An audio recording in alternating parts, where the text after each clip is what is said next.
Newsroom live নিয়ে আমি সব্যসাচী আপনাদের সঙ্গে। 21-এর শেষে ভোট, 22-এর শুরুতেও ভোট। 22শে জানুয়ারি ভোট শিলিগুড়ি, আসানসোল, চন্দননগর এবং বিধাননগর কর্পোরেশনে। ফল ঘোষণা 25শে জানুয়ারি। বিল জটে আটকে হাওড়ার ভোট।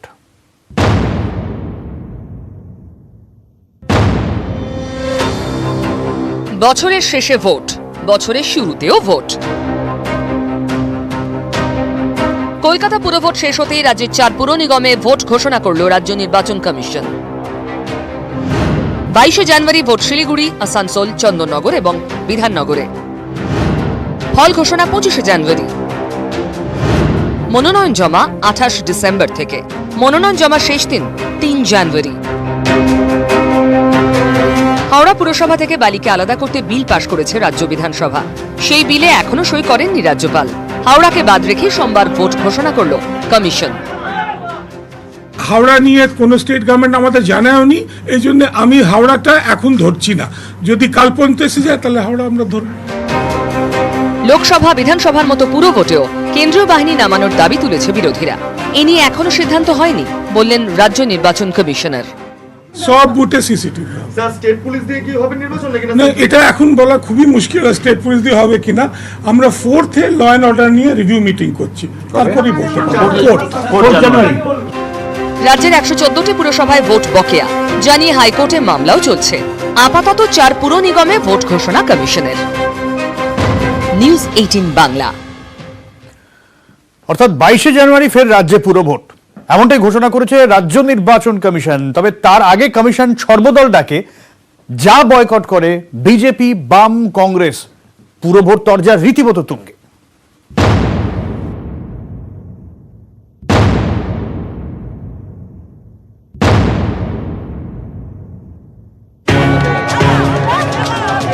কলকাতা পুরভোটে সবুজ সুনামি, বিপর্যস্ত বিজেপি, হাতে মাত্র 3টি আসন। বছর ঘুরতেই আবার পুরভোট। আসানসোল, চন্দননগর, বিধাননগর এবং শিলিগুড়িতে ভোটের দিন ঘোষণা হতেই তরজা তুঙ্গে। এখানকার নির্বাচন কমিশনের সাথে তৃণমূল পার্টির শাখা সংগঠন, তাদের কাছে কি আশা করব? পুলিশ তৃণমূল পার্টির দাসত্ব করে মস্তান আছে, ভোট লুট করার চেষ্টা হবে আমরা জানি, কিন্তু আমরা রুখে ভোট করার চেষ্টা করব, মানুষকে বলবো। রাজ্য নির্বাচন কমিশন হলফনামা দিয়ে বলেছে আমরা 5টির নির্বাচন করব 22শে জানুয়ারি। আজকে হঠাৎ একটার থেকে পেছিয়ে আসলেন কেন? সেটা তো হাইকোর্টকে তাদের এক্সপ্লেন করতেই হবে।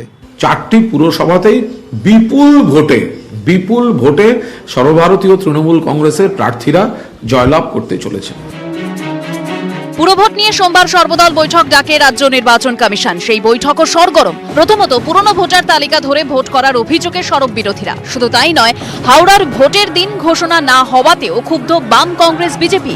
সর্বদল বৈঠক বয়কট বিরোধীদের। ইলেকশন কমিশন যে প্রশাসনের একটা মিটিং চলছে, যে মিটিংটা total guided by government of West Bengal, Mamata Banerjee মুখ্যমন্ত্রী। এখানে এদের কোনো মেরুদণ্ড নেই।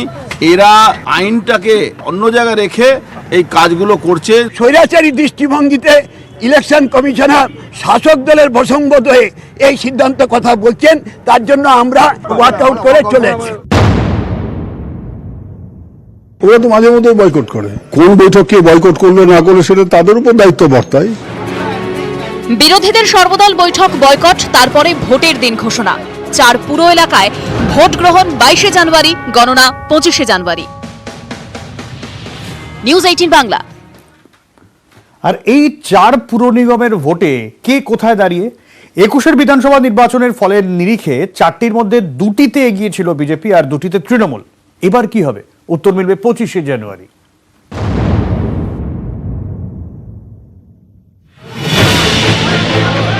জানুয়ারিতে 4 কর্পোরেশনে ভোট। 22শে জানুয়ারি ভোট আসানসোল, চন্দননগর, বিধাননগর ও শিলিগুড়িতে। এই 4টিতেই 2015 সালে বোর্ড গড়ে তৃণমূল। কিন্তু 21-এর বিধানসভা নির্বাচনের ফলের নিরিখে 2টিতে এগিয়ে যায় বিজেপি।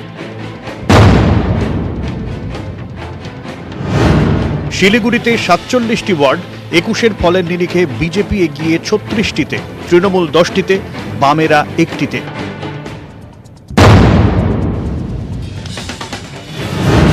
আসানসোলে 21 বিধানসভা ভোটের ফলের নিরিখে 106টি ওয়ার্ডের মধ্যে বিজেপি 66টিতে এগিয়ে তৃণমূল 40টিতে।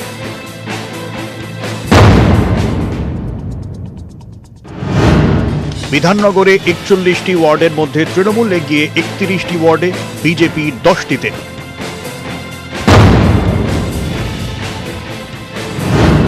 চন্দননগরে 33টি ওয়ার্ড, 21 বিধানসভা ভোটের ফলের নিরিখে তৃণমূল এগিয়ে 30টি ওয়ার্ডে, বিজেপি 3টিতে। এবার পুরো ভোটে কি হবে? ভোট 22 জানুয়ারি, গণনা 25-এ। নিউজ 18 বাংলা।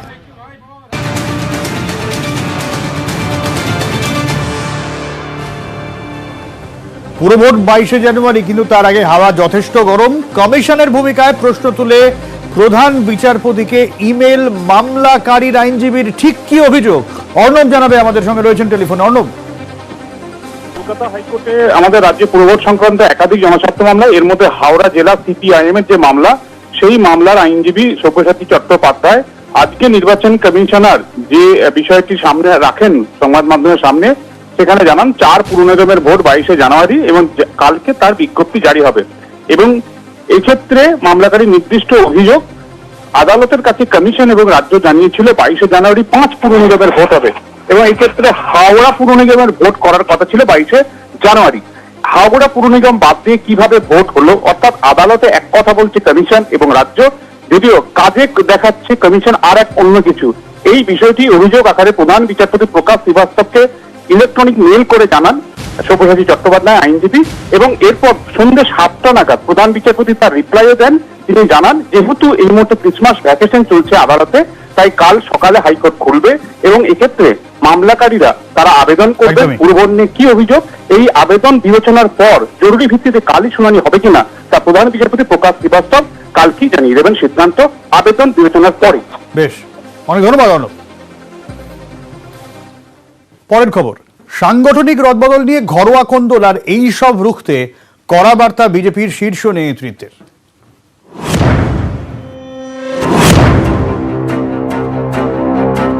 কোথাও দলের নতুন জেলা সভাপতির বিরুদ্ধে ক্ষোভ, কোথাও দলীয় সংগঠনের জায়গা না পাওয়ায় অসন্তোষ।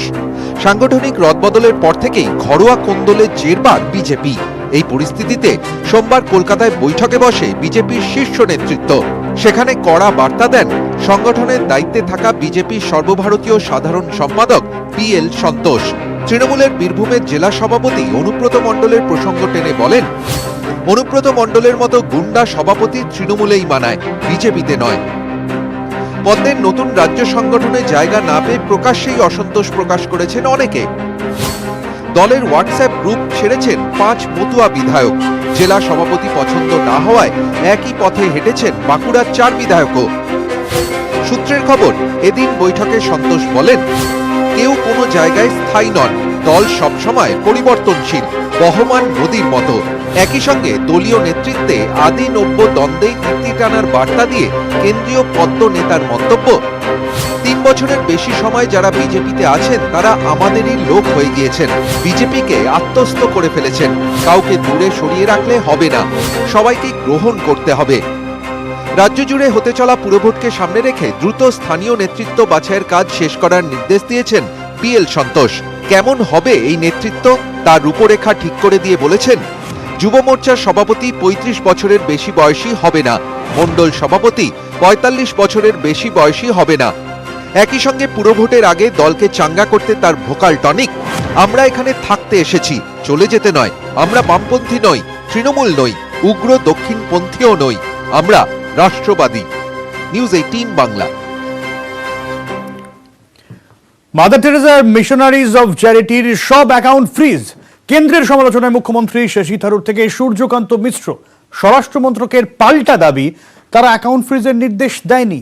দিনভর নীরব থাকার পর কেন্দ্রের বিবৃতিতেই সায় মিশনারিজ অফ চ্যারিটির।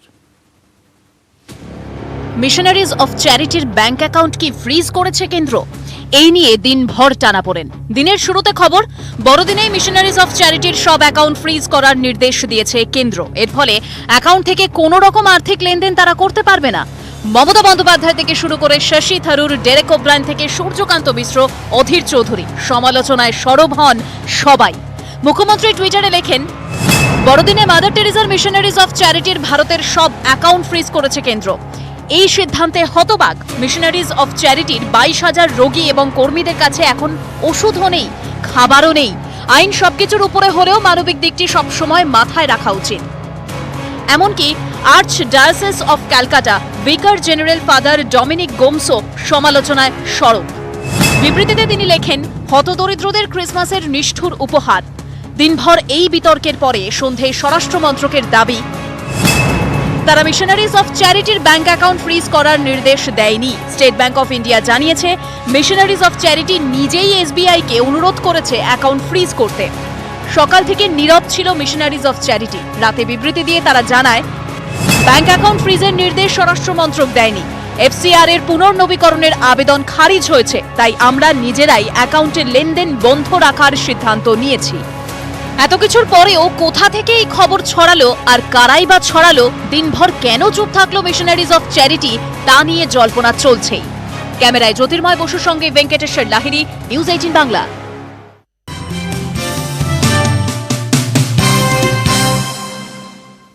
আবার কি রাজ্যে কড়া বিধির বাঁধন? মুখ্যমন্ত্রীর কথায় ফের বিধি নিষেধের ইঙ্গিত। কোভিড নিয়ে আরো সতর্ক থাকার বার্তা। আজই করোনা নিয়ে সতর্ক করে রাজ্যকে চিঠি কেন্দ্রীয় স্বরাষ্ট্র সচিবের। কোভিডটাকে মাথায় রেখো, যেহেতু বাইরে থেকে সব কেরিয়ার নিয়ে চলে আসছে ম্যাক্সিমাম, সেটা একটু রেস্ট্রিকশন আবার মনে হয় ওদিকে আমাদের যেতে হতে পারে। এখনো সেরকম কিছু হয়নি, কিন্তু কিছু কিছু কেস তো আসছে বাইরে থেকে, এবং সেটাই ধরো একটা প্লেনে আসছে একজন লোক, সে ধরা পড়ছে একজন, কিন্তু আসছে তো আরো 300 জন। সেই 300 জন গিয়ে মিলছে আবার আরো 3000-এর সাথে। সুতরাং এটা বাইরে থেকে আসছে, এটাকে আমাদের দেখতে হবে, এখন থেকে সতর্ক থাকতে হবে। কাল গঙ্গাসাগরে মুখ্যমন্ত্রী। এবারই প্রথমবার গঙ্গাসাগরের মেলায় বিভিন্ন সরকারি প্রকল্পের হিন্দিতে ব্র্যান্ডিং করবে রাজ্য সরকার।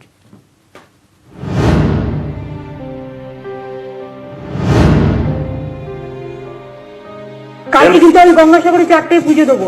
গঙ্গাসাগরে আমি কিন্তু কাল গিয়ে পৌঁছবো, পরশুদিন ওয়েদার খারাপ আছে বলে।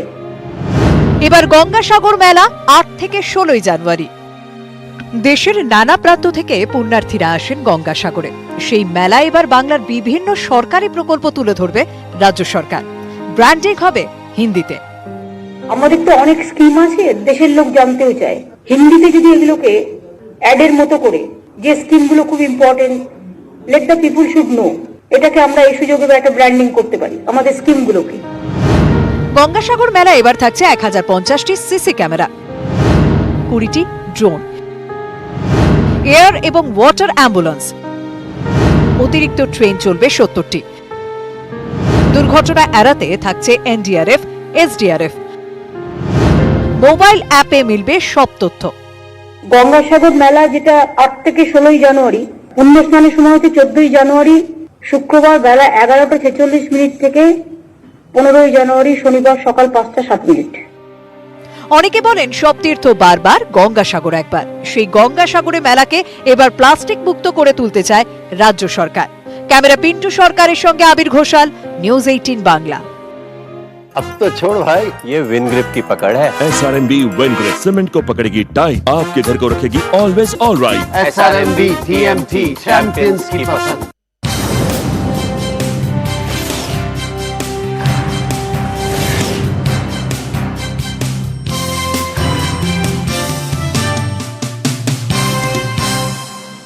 আমাদের দিকে ছিলেন না, আমরা সবিনয়ে সসম্মানে তাদের সঙ্গে আলোচনা করে বোঝাবো যে তৃণমূল কংগ্রেসের এই দিকগুলো ভালো, আর তাদের যারা ভুল বুঝিয়েছিল তাদের এই দিকগুলো খারাপ। এটা তো খুব স্বাভাবিক প্রক্রিয়া। আমরা চেষ্টা করব সবকটি পুরসভা, সবকটি ওয়ার্ড কিভাবে জেতা যায়। প্রচারের রণকৌশলে রাজ্য সরকারের সামাজিক প্রকল্প নিয়ে সকলকে বোঝানোর নির্দেশ দেওয়া হয়েছে। বলা হয়েছে, সরকারি কাজে কোনো ধরনের হস্তক্ষেপ করা যাবে না। অন্য দলের সমর্থকরাও যাতে সামাজিক প্রকল্পের সুবিধা পান তা দেখতে হবে। উৎসবের মরশুমে সামাজিক বা অন্যান্য অনুষ্ঠানে সক্রিয় থাকতে হবে। জনসংযোগে জোর। কলকাতা পুরভোটের পর এবার নজর রাজ্যের বাকি পুরসভা। নেতৃত্বের গাইডলাইন মেনেই যুদ্ধে ঝাঁপানোর প্রস্তুতি সবুজ শিবিরে। আবির ঘোষাল, নিউজ 18 বাংলা। পাহাড় রাজনীতিতে নতুন সমীকরণ। প্রায় 3.5 বছর পর ফের কাছাকাছি বিনয় তামাং এবং বিমল গুরুং। এবার বিমলের সঙ্গে জোট বেঁধে পাহাড়ে লড়াই, দাবি বিনয়ের।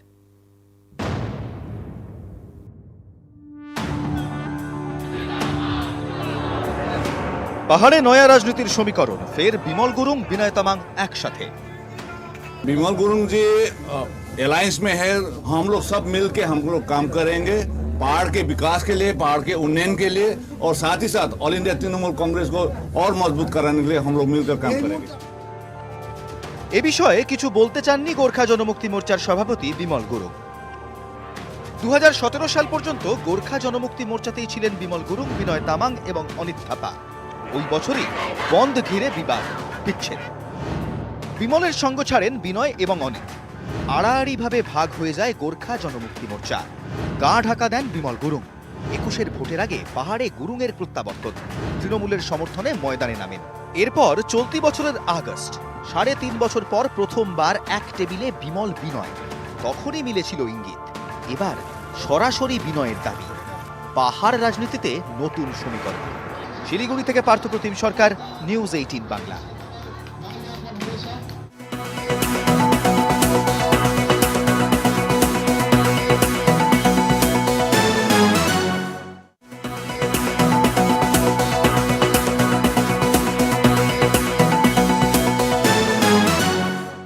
দেখিয়েছিলেন বিজেপির মতুয়া বিধায়করা। এবার সরাসরি আক্রমণ এলো মতুয়া মহাসংঘের তরফে। হুঁশিয়ারি দিলেন সংঘের সাধারণ সম্পাদক।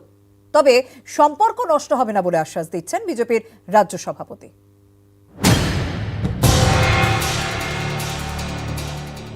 বিজেপির জোড়া মতুয়া অস্বস্তি। একদিকে যখন নাড্ডার কাছে নালিশ জানাচ্ছেন সাংসদ শান্তনু ঠাকুর, তখনই সোশ্যাল মিডিয়ায় সরব মতুয়া মহাসংঘের সাধারণ সম্পাদক। মন্ত্রী তথা সাংসদ ও বিধায়কদের পর রবিবার বিজেপির নতুন অস্বস্তি। সোশ্যাল মিডিয়ায় হুঁশিয়ারি মতুয়া মহাসংঘের সাধারণ সম্পাদকের। সুখেন্দ্র গায়েনের তোপ, মতুয়া মহাসংঘ আর নির্দিষ্ট কোনো রাজনৈতিক দলকে সমর্থন করবে না। মতুয়াদের বঞ্চিত করা হচ্ছে, তৈরি থাকুন আগামী দিনের জন্য। মতুয়ারাও বঞ্চিত করার ক্ষমতা রাখে। সবাই মিলে একদম বলা যায় বিজেপিকে আমরা সমর্থন করেছিলাম, তার ফল আমরা দেখেছি। যে আশায় করেছিলাম এটা অস্বীকার করার নেই, কিন্তু সেই জায়গা থেকে আমরা প্রতি ক্ষেত্রে বঞ্চিত হয়েছি। একসময় মতুয়ারা ঢেলে বামেদের ভোট দিয়েছে, তারপর তৃণমূলকে। কিন্তু 2019 সালে লোকসভা নির্বাচনে মতুয়াদের সিংহভাগের সমর্থন যায় বিজেপির দিকে। বিজেপির ঝুলিতে যায় বনগাঁ ও রানাঘাটের মতো মতুয়া প্রধান লোকসভা কেন্দ্র। উত্তরবঙ্গের ভোটেও প্রভাব পড়ে। তাই 21-এর বিধানসভা ভোট ঘোষণা হওয়ার অনেক আগে থেকেই বিজেপি তৃণমূল টক্কর। টার্গেট সেই মতুয়া ভোট। শেষমেশ 21-এর কুরুক্ষেত্রে তৃণমূলের দুরন্ত ফল। মতুয়ারা আস্থা রাখে মমতায়। রাজ্যের 83 আসনে মতুয়ারা ফ্যাক্টর। 21-এর বিধানসভা নির্বাচনে এর মধ্যে তৃণমূল পায় 53 আসন, বিজেপির দখলে যায় 20টি আসন। তবে সম্পর্কের কথা বলে মতুয়া ক্ষোভে সমস্যার কথা অস্বীকার করছেন বিজেপির রাজ্য সভাপতি। ভারতীয় জনতা পার্টির সাথে মতুয়াদের সম্পর্ক আত্মিক, মানে বিজেপি এবং মতুয়া মহাসংঘ মিলে যে আমরা আগামী দিনে একসাথেই চলব। সুযোগ বুঝে কটাক্ষ করতে ছাড়েনি কুণাল ঘোষ।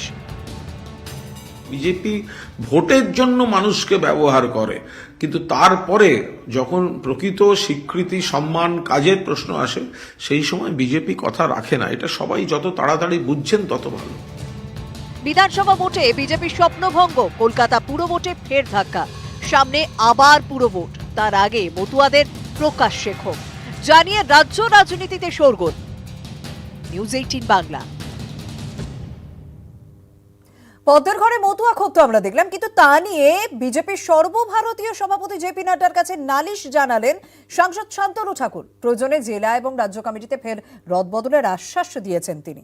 বিজেপিকে কটাক্ষ যদিও এই নিয়ে করতে ছাড়ছে না তৃণমূল।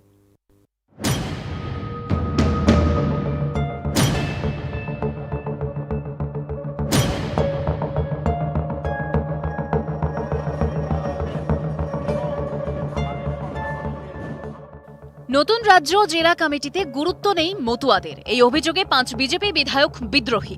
নাড্ডার কাছে নালিশও জানালেন বিজেপি সাংসদ শান্তনু ঠাকুর। শান্তনুকে আশ্বাস বিজেপি সর্বভারতীয় সভাপতির। শনিবারই বিজেপির বিভিন্ন সাংগঠনিক জেলার নতুন সভাপতির নামের তালিকা প্রকাশিত হয়। তারপরেই দলের হোয়াটসঅ্যাপ গ্রুপ ছাড়েন দলের 5 মতুয়া বিধায়ক। রদবদলের ক্ষোভে দলীয়